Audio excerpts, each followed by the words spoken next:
Oh, what's up guys? Didn't see you there. In case you're wondering, of course, today we're not at the usual spot, but we're in Italy because we shot a wedding here. And that brought me the idea that I want to give you a very great, simple, but very effective tip for wedding videography or photography in general. First up, I know my lighting is very poor and it's constantly changing because of the sun, but I wanted to include this awesome mountain in the background, so I think we're gonna have to stick with that lighting. Okay, so the tip I want to talk about is something that I think every videographer or photographer that captures an event or a wedding or anything for that matter had struggles with, and that's amateur photographers.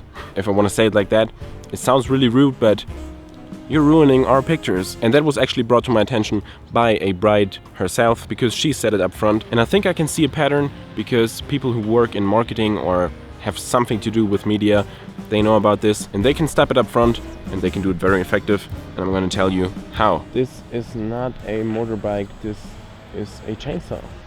I hope it's not too loud in the video. Anyways, I think we all were at some point in our career at the point where we were taking a picture or a video and we had the perfect shot all framed up, wanted to hit the shutter button, and then someone with an amateur camera either came in from the side or they were off the side, so not in your shot, which is very good, but then you are trying to not do flash photography because it always doesn't look that bad, especially in wedding photography, but then a cheap flash comes in from the side from a Digicam and it ruins your shot.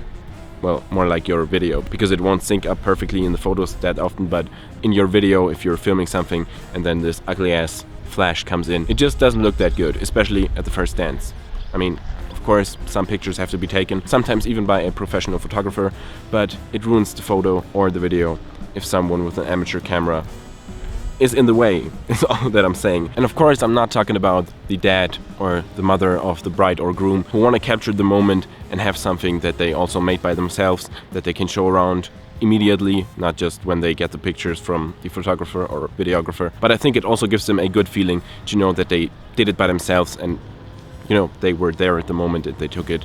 And I'm not talking about that, that's completely fine, but you don't want to have a whole wedding reception where everyone is taking out their smartphones and, you know, just you have a photo of the whole crowd and everyone has their smartphones up. Like, you don't want to have that. So at the beginning of the wedding, or even if you talk in advance, you should tell the couple that of course you want to deliver the best photos that you can deliver, so they will trust you and they will say to their people that you're there, you're getting paid to make good photos, good videos, and they should tell all the people, all the guests, that they should, as much as they can keep it down of course, keep their smartphone in their pockets, just enjoy the day, and we're going to take care of the rest, and we'll give the photos to you all. So you just have to wait a little bit, and then you get all the photos you want for Instagram, for your story, for Facebook, to print it out, whatever.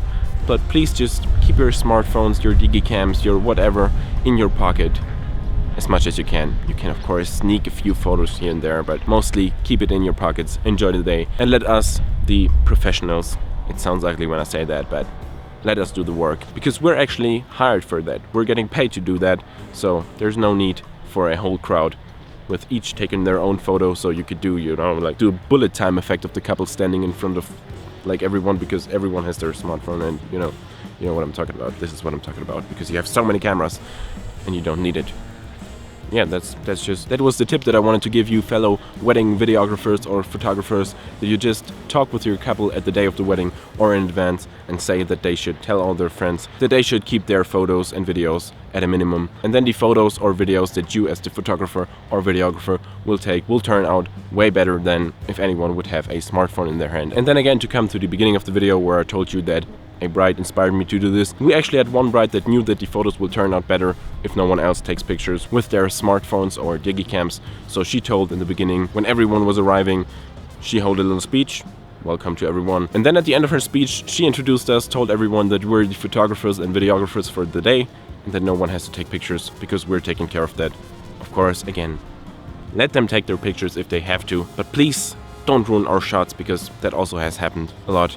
And you know, it comes back to us because we can't deliver the best photos if someone ruins our photos, and we of course want to deliver the best photos of this beautiful day of the wedding. So tell your couple that they should tell the whole crowd that no one should take pictures. I've said it quite often by now, I think you get the point.